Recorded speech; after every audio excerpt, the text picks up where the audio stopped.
Hello class 10 course B students. तो आप सभी ने अपना पहला टॉपिक तो पढ़ लिया, समझ लिया कि किस तरीके से बोर्ड एग्जाम में रचना के आधार पर वाक्य भेद के प्रश्न आने वाले हैं। क्योंकि आप सभी को बड़ी परेशानी थी कि मैम क्वेश्चंस आ कैसे रहे। प्लीज मैम प्रैक्टिस करा दीजिए। तो देखिए, आप सभी की इतनी डिमांड के बाद हमने प्रैक्टिस सेशन आपका शुरू करा दिया है। तो क्लास 10 के अब के जो व्याकरण के जो टॉपिक्स हैं आ रहे हैं, चाहे हम कोर्स ए की बात करें चाहे कोर्स बी की करें, आप सभी के अब की बहुविकल्पीय प्रश्न हटाकर अति लघु और लघुत्तरीय प्रश्न ला दिए गए। अब परेशानी थी कि आएंगे कैसे। तो देखिए, अब तो समझ में आया ना एक टॉपिक करने के बाद कि किस तरीके के प्रश्न आ रहे हैं। आज हम लेकर आए हैं क्लास 10 हिंदी कोर्स बी का व्याकरण का जो टॉपिक है वो है पदबंध। तो पदबंध क्या होता है ये तो मैं आपको ऑलरेडी समझा चुकी हूँ, बता चुकी हूँ। ठीक है, तो चलिए आज देख लेते हैं इनके अब की पेपर में कैसे आने वाले। तो हमेशा ध्यान रखिएगा इनके पर जितने भी आपकी वो हैं परिभाषाएं हैं उनको आप अच्छे से पढ़ लेना। पहली चीज तो ध्यान रखना, क्योंकि मैं आपको बोल रही हूँ कि भाई अति लघु और लघु हैं, तो इसका मतलब है कि सीधे सीधे इसमें परिभाषाएं आ सकती है। तो परिभाषाओं को लेकर आप अपनी प्रिपरेशन पूरी तगड़ी कर लो, सारी परिभाषाएं याद कर लेना। जैसे पदबंध किसे कहते हैं, पद क्या होते हैं, शब्द क्या होते हैं, ये शब्द पद कब बन जाते हैं, बहुत सारी चीजें हैं। पदबंध कैसे बनता है, पदबंध का विस्तार कैसे किया जाता है, बहुत सारे क्वेश्चंस बनेंगे इन पर। ठीक है, मान लीजिए संज्ञा पदबंध को अगर हमें संज्ञा पद को अगर हमें पदबंध बनाना है तो क्या करना पड़ेगा, उसके साथ हम विशेषण शब्दों को जोड़ देते हैं तो वो संज्ञा पदबंध बन जाता है। तो ये सारी चीजें आपको लर्न करनी, ठीक है। और साथ ही साथ इनके रीजंस भी आपको रेडी करने पड़ेंगे कि भाई ऐसा है तो क्यों हो रहा है। चलिए आज हम करते हैं पदबंध पर व्याकरण का हमारा टॉपिक है कोर्स बी का मोस्ट एक्सपेक्टेड प्रैक्टिस क्वेश्चंस है। इसी तरीके के कुछ लमसम क्वेश्चंस आपके पास आएंगे जिनके लिए आपको प्रिपेयर रहना। तो सबसे पहले जो आपके सामने आएगा, कैसे प्रश्न आएगा, आपके सामने 5 प्रश्न दिए रहेंगे, आपको 4 प्रश्न करने। जैसे यहाँ पर दिया निर्देशानुसार पदबंध पर आधारित 5 अति लघु और लघुत्तरीय प्रश्नों में से किन्हीं 4 प्रश्नों के उत्तर देने। 5 प्रश्न पूछे जाएंगे जो कि अति लघु और लघु उत्तरीय रहेंगे और इनमें से कोई आपको 4 करने। ठीक है, चलिए देखते क्या है। तातारा बहुत बलशाली भी था, रेखांकित में पदबंध बताइए। ठीक है, अब इसमें आपको पदबंध बताना है। अब जो रेखांकित पदबंध क्या है, बलशाली। बलशाली तातारा की विशेषता है, तो सीधे सीधे ये क्या हो जाएगा, विशेषण पदबंध। देखिए क्या है, रेखांकित में विशेषण पदबंध होगा क्योंकि यहाँ बलशाली शब्द तातारा संज्ञा की विशेषता बतला रहा है। अब आप ऐसा नहीं है कि सिर्फ आप यहाँ पर लिख दोगे, लिखने के साथ रीजन दो कि आखिर क्यों है ऐसा, ये भी ध्यान रखना। ये नहीं कि लिख के छोड़ दिया, आपको रीजन देना पड़ेगा कि भाई आखिर ये विशेषण पदबंध है क्यों। क्योंकि ये अगर विशेषण है तो जाहिर सी बात है कि ये किसी की विशेषता बता रहा है, और जिसकी विशेषता बतला रहा होगा उसका संज्ञा या सर्वनाम होना जरूरी है। तो संज्ञा कौन है, यहाँ तातारा। तातारा की विशेषता बतला रहा है कि वो बलशाली है, तो इसीलिए ये विशेषण पदबंध है। तो आपको क्या करना पड़ेगा, आपको रीजन देना पड़ेगा इसमें। ठीक है, चलिए। वे माँ से कहानी सुनते रहते हैं, वाक्य में क्रिया पदबंध कौन सा होगा, अब आपको बताना है। तो यहाँ पर आप सीधे देख रहे हो, सुनते रहते हैं, तो ये आपका क्रिया पदबंध। हम सभी को पता है भाई क्रिया पदबंध उतना मुश्किल नहीं होता। देखिए यहाँ पर क्या है, यहाँ सुनते रहते में क्रिया पदबंध है क्योंकि पदबंध वाक्य में होने वाली क्रिया का बोध करा रहे हैं। तो ये जो पदबंध है, वाक्य में जो क्रिया हो रही है उसके बारे में हमें ज्ञान दे रहे हैं कि हाँ ये क्रिया है। ठीक है, नेक्स्ट आते हैं। बंगले के पीछे लगा पेड़ गिर गया, वाक्य में रेखांकित पदबंध होगा। अब बंगले के पीछे, ठीक है, अब बंगले के पीछे जो है हमें नहीं बता रहा कि भाई ये क्या है, तो अब हमें देखना पड़ेगा किससे कनेक्टेड है। तो सीधे सीधे ये जो कनेक्टेड निकल रहा है ये पेड़ से, पेड़ के बारे में बता रहा है। पेड़ की विशेषता क्या है कि वो बंगले के पीछे लगा है, तो सीधे सीधे ये विशेषण पदबंध होगा। यहाँ बंगले के पीछे पदबंध पेड़ के लगाने के स्थान की विशेषता का प्रकट कर रहा है, इसलिए यहाँ विशेषण पदबंध होगा। हमेशा ध्यान रखिए कि यहाँ पर जो ये पेड़ है इसके बारे में बता रहा है, लगा होने के बारे में नहीं बता रहा है। ठीक है, ध्यान रखना, पेड़ की विशेषता है कि वो बंगले के पीछे लगा। ठीक है, नेक्स्ट आते हैं, वाक्य किससे बनता है। मैंने कहा ना डेफिनेशंस होनी चाहिए। अब वाक्य कैसे बनता है कि देखिए, सार्थक शब्द समूहों के मेल से, ठीक है, वाक्य बनते हैं, हम सभी को पता है। सार्थक शब्दों के मेल से बनते हैं। वाक्य शब्दों से बनता है क्योंकि शब्द जब वाक्य में प्रयोग किए जाते हैं तो वे पद कहलाते हैं। इन्हीं पदों के संयोग से एक सार्थक वाक्य की रचना। तो डेफिनेशंस लर्न कर। नेक्स्ट है, मैं तेजी से दौड़ता हुआ घर पहुंचा। रेखांकित में कौन सा पदबंध होगा? अब यहां पर क्या है, मैं तेजी से दौड़ता हुआ, ठीक है। अब यहां पर ये किसके बारे में बता रहा है? घर पहुंचने के बारे में बता रहा है। तो ये सीधे सीधे क्या हो जाएगा आपका? रीतिवाचक, क्योंकि क्रिया घर पहुंचने से रिलेटेड है। पहुंचना क्या है? क्रिया है। अब ये किस तरीके से संपन्न हो रही है?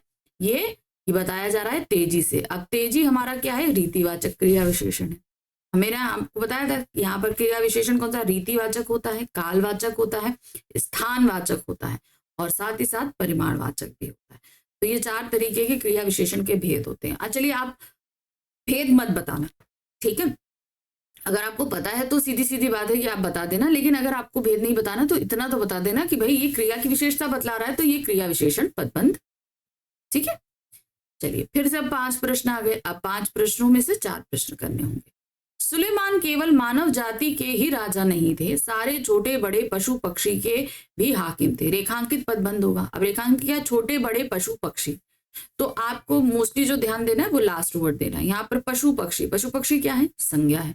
तो ये पूरा पदबंध हमारा क्या हो जाएगा?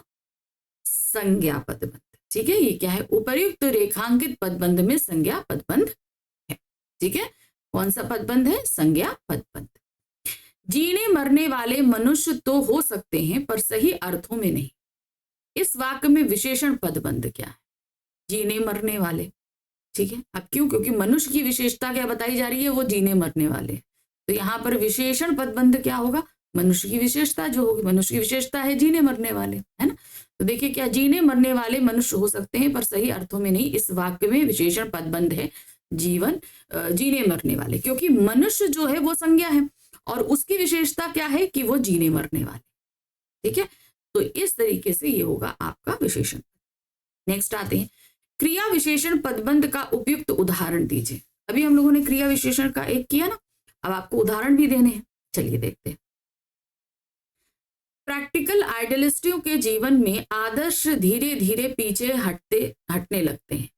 यह क्रिया विशेषण पदबंध का उपयुक्त उदाहरण है। तो यहाँ पर धीरे धीरे, धीरे धीरे, ठीक है, ये है। तो आदर्श धीरे धीरे या धीरे धीरे, ये आपका विशेषण पदबंध, क्रिया विशेषण पदबंध होगा। नेक्स्ट आते हैं, अक्सर हम या तो गुजरे हुए दिनों की खट्टी मिट्टी यादों में उलझे रहते हैं या भविष्य के रंगीन सपने देखते रहते हैं। रेखांकित पदबंध में कौन सा भेद है? देखते रहते हैं, तो सीधे सीधे ये क्या हो जाएगा? क्रिया पदबंध, है ना। देखिए क्या, रेखांकित पदबंध में क्रिया पदबंध है। देखते रहते हैं क्रिया का बोध करा रहा है, इसलिए ये क्रिया पदबंध होगा। खिड़की के बाहर असहाय दोनों कबूतर रात भर खामोश और उदास बैठे रहते, रेखांकित पदबंध में होगा। अब यहाँ पर असहाय दोनों कबूतर, तो किसके बारे में बताया जा रहा है? कबूतर के बारे में। तो कबूतर हमारा क्या है? संज्ञा। ये पूरा पदबंध हमारा क्या हो जाएगा? संज्ञा पदबंध। उपर्युक्त रेखांकित पदबंध में संज्ञा पदबंध। चलिए अब फिर से 5 प्रश्न, और 5 में से हमें करने कितने हैं? 4, ठीक है। क्या है? विशेषण पदबंध की परिभाषा लिखिए। जैसा कि मैंने आपको कहा है बेटा, आपको सबकी परिभाषाएं लर्न करनी पड़ेंगी, ठीक है। चलिए देखिए क्या है, जब किसी वाक्य में पदबंध किसी संज्ञा की विशेषता नियत क्रम और निश्चित अर्थ से बताई जाए, वहां विशेषण पदबंध होता है, ठीक है। चलिए देखिए क्या है। दूसरा प्रश्न, उसकी कल्पना में वह अद्भुत साहसी युवक था। इस वाक्य में संज्ञा पदबंध होगा, संज्ञा पदबंध। तो यहां पर क्या है? अद्भुत साहसी युवक, ये पूरा हो सकता है, या साहसी युवक, ये भी हो सकता है। अद्भुत साहसी युवक या साहसी युवक, कोई भी ले लो, ये आपका संज्ञा पदबंध रहेगा। तो देखिए क्या है, अद्भुत साहसी युवक में संज्ञा पदबंध है, क्योंकि यहाँ पर देखिए अगर हम अद्भुत साहसी युवक लगाते हैं, ये मान लीजिए लगाते हैं, अद्भुत और साहसी तो विशेषण है, लेकिन युवक के साथ भी जब हम लगा रहे हैं तो युवक हमारा क्या है? युवक तो संज्ञा है। तो संज्ञा का विस्तार हमेशा विशेषण शब्दों के साथ ही होता है। तो यहाँ पर युवक जो लास्ट पद है हमारा, वो संज्ञा है, इसलिए ये पूरा संज्ञा पदबंध हो। धीरे धीरे सूरज डूबता जा रहा था। वाक्य में रेखांकित पदबंध का परिचय दीजिए। अब ये कौन सा पदबंध है? डूबता जा रहा था, ये तो क्रिया पदबंध है ना। तो देखिए, डूबता जा रहा था पदबंध क्रिया को दर्शा रहा है, इसलिए यहां क्रिया पदबंध। चलिए नेक्स्ट आते हैं।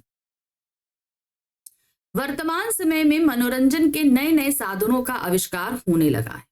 इस वाक्य में क्रिया पदबंध के लिए किस वाक्यांश को रेखांकित किया जाना चाहिए? अब देखिए यहाँ पर क्या है, वर्तमान समय में मनोरंजन के नए नए साधनों का आविष्कार होने लगा है। तो यहाँ पर आविष्कार होने लगा है या होने लगा है, दोनों में से किसी को भी आप लगा दोगे, ये क्या होगा? आपका जो है क्रिया पदबंध होगा। चलिए देखते क्या होने लगा है में क्रिया पदबंध है, क्योंकि जो पदबंध अनेक क्रिया पदों से मिलकर बना हो वहां क्रिया पदबंध होता है। ठीक, नेक्स्ट आते हैं। भीड़ की अधिकता के कारण पुलिस जुलूस को रोक नहीं सकी। इस वाक्य में रेखांकित पदबंध है, रोक नहीं सकी, सीधे से बात है, क्रिया को दर्शा रहा है, इसलिए क्रिया पदबंध होगा। रोक नहीं सकी में क्रिया पदबंध है, क्योंकि यह क्रिया का बोध करा रहा। ठीक, फिर से अब हमारे पास आएंगे 5 प्रश्न। क्या इतने आएंगे? 5 प्रश्न, और 5 में से हमें कितने करने हैं? 4। तो हमें यही पैटर्न में आपके पास एग्जाम में आने वाले हैं, ध्यान रखना। ठीक है। तोतों को उनकी दहकती भूरी आंखों से भय ना लगता था। इस वाक्य में रेखांकित पदबंध होगा। अब देखिए, उनकी दहकती भूरी आंखों, ठीक है। अब यहां पर उनकी दहकती भूरी आंखें जो पदबंध है, उसमें यहां पर आंखों के बारे में बताया जा रहा है कि वो जो है दहकती भूरी आंखें। तो यहां पर सीधे सीधे आपका क्या हो जाएगा? संज्ञा, क्योंकि लास्ट पद जो आप देख रहे हो ये संज्ञा है, इसलिए पूरा पदबंध आपका संज्ञा पदबंध हो। ठीक है। तो यहाँ पर उपर्युक्त रेखांकित वाक्य में सर्वनाम पदबंध है। ओके, सर्वनाम नहीं है बेटा, ये संज्ञा होगा यहाँ, सॉरी। ठीक है, यहाँ पर क्या होगा? संज्ञा। सर्वनाम तो है ही नहीं। अगर खाली लगा होता तोतों को उनकी, अगर उनकी में लगा होता खाली उनकी तक, तो वो आपका हो जाता सर्वनाम पदबंध। ठीक है, तो ये है संज्ञा पदबंध। उनकी दहकती भूरी आंखों में 4 पद थे, किंतु वह मिलकर एक ही पद अर्थात संज्ञा पद का कार्य कर रहे हैं।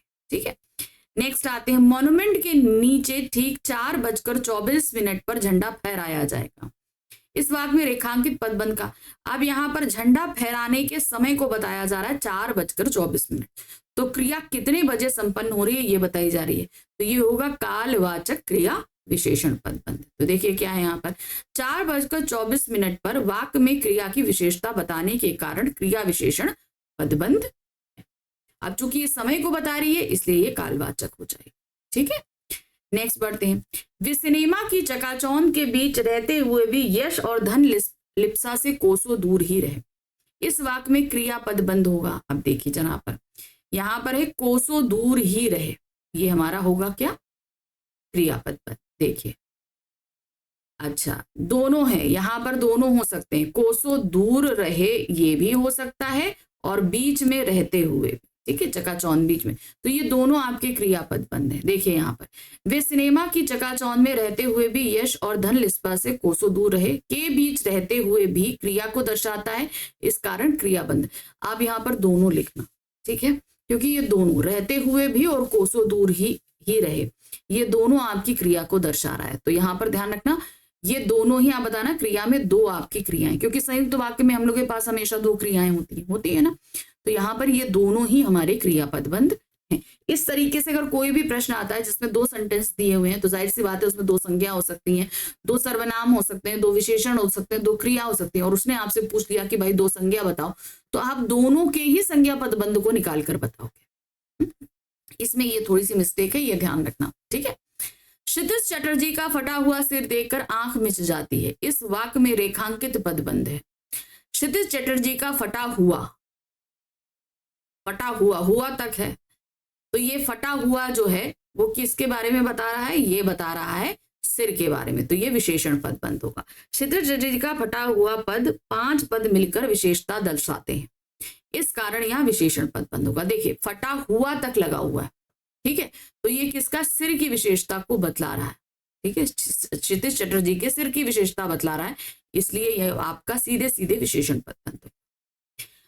अंग्रेजों की आंखों में धूल झोंकने वाला वह आजमगढ़ की तरफ भाग गया। अब यहाँ पर क्या है? यहाँ पर वह की विशेषता है कि वह अंग्रेजों की धूल झोंकने वाला था। अब वह हमारा क्या है? सर्वनाम है। सर्वनाम की विशेषता जो शब्द बतलाएंगे वो क्या होगा? विशेषण।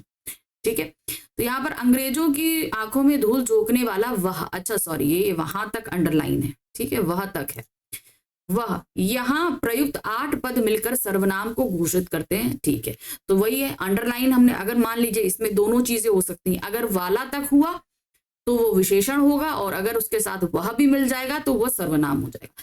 लास्ट वर्ड पे बस आपको डिपेंड करना है, लास्ट वर्ड, जैसे मैंने बताया ना, अगर यहाँ पर दे दे अंग्रेजों की आंखों में धूल झोंकने वाला, तो ये विशेषण पदबंध है, और वहीं पर हो जाएगा कि अंग्रेजों की आंखों में धूल झोंकने वाला वह, तो वो हो जाएगा आपका सर्वनाम पद, क्योंकि लास्ट वर्ड यहाँ वह है और वह की विशेषता क्या है? वह अंग्रेजों की आंख में धूल झोंकने वाला है।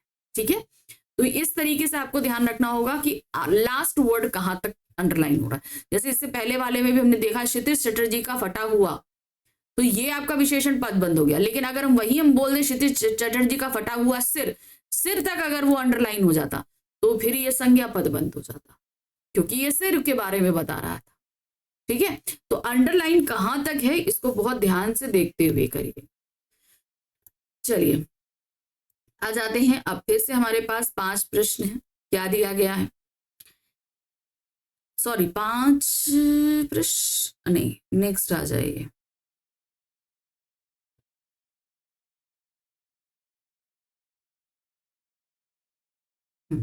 चलिए 5 प्रश्न है। 5 प्रश्नों में क्या है? उतनी मेहनत से मुझे तो चक्कर आ जाता था। वाक्य में रेखांकित पद है, आ जाता था, क्रियापद बंद है। देखिए आ जाता था वाक्य में क्रियापद बंद है, क्योंकि वह पदबंध जो अनेक क्रियापदों से मिलकर बने क्रियापद बंद कहलाते हैं। नेक्स्ट आ जाते हैं, किसी तरह एक ठंडा और उबाऊ दिन गुजरने लगा। इस वाक्य में संज्ञा पद बंद होगा, तो क्या होगा यहाँ पर? अब सबसे पहले वाक्य में ढूंढो संज्ञा कहाँ है, तो किसी तरह ठंडा और उबाऊ दिन, तो यहाँ पर दिन आपका संज्ञा है, तो अब संज्ञा पदबंध बनाना हो तो आप पूरा अंडरलाइन कर सकते हो दिन तक। ठीक है ना, तो देखिए यहाँ पर है ठंडा और उबाऊ दिन, तो हमने यहाँ पर क्या कर दिया? ठंडा और उबाऊ दिन, ये वाक्य में संज्ञा पदबंध है। किसी तरह एक ठंडा और उबाऊ दिन भी होता तो भी ये संज्ञा पदबंधी, क्योंकि लास्ट वर्ड हमारा दिन है, उसी के बारे में हम बता रहे हो। नूह के सामने से एक बार एक घायल गंदा कुत्ता गुजरा। इस वाक्य में विशेषण पदबंध होगा।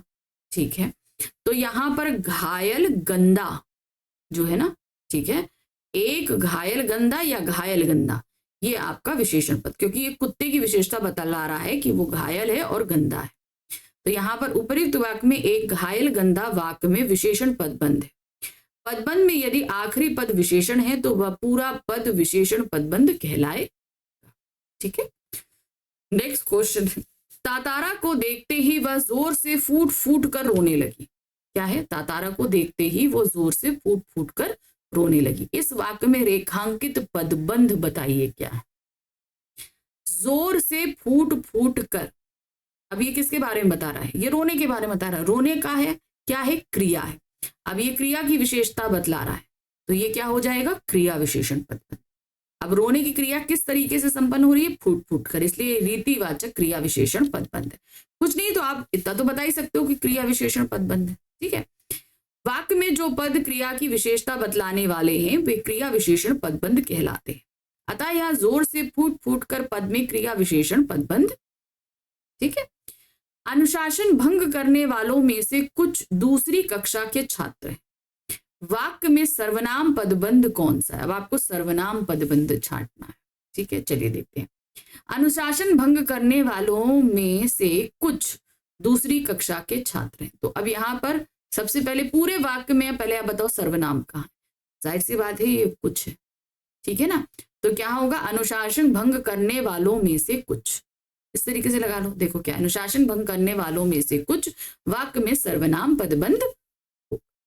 ठीक है, तो ये थे हमारे पदबंध आधारित कुछ प्रश्न, जहां पर हमने बता दिया आपको कि जो अंडरलाइन वर्ड्स हैं उन पर थोड़ा ध्यान देना कि वो कहां तक मार्क हैं और कहां तक लिए जा रहे हैं, क्योंकि एक ही सेंटेंस में आपसे पूछा जा सकता है संज्ञा पदबंध भी बताइए और विशेषण पदबंध भी बताइए। तो जैसे हमने बताया था, अंग्रेजों की आंखों में धूल झोंकने वाले वह, तो ये तो आपका पूरा सर्वनाम हो जाएगा। लेकिन अगर इसमें से आपसे पूछा जाए कि भाई विशेषण पदबंध कौन सा है, तो क्या होगा? अंग्रेजों की आंखों में धूल झोंकने वाले, तो वहां तक हो जाएगा आपका विशेषण पदबंध। तो बस अंडरलाइन वर्ड्स तक आपको ध्यान रखना है कि क्या चीजें कैसे आ रही हैं, क्योंकि जरा सा भी आपने चूक किया पूरा आंसर गड़बड़।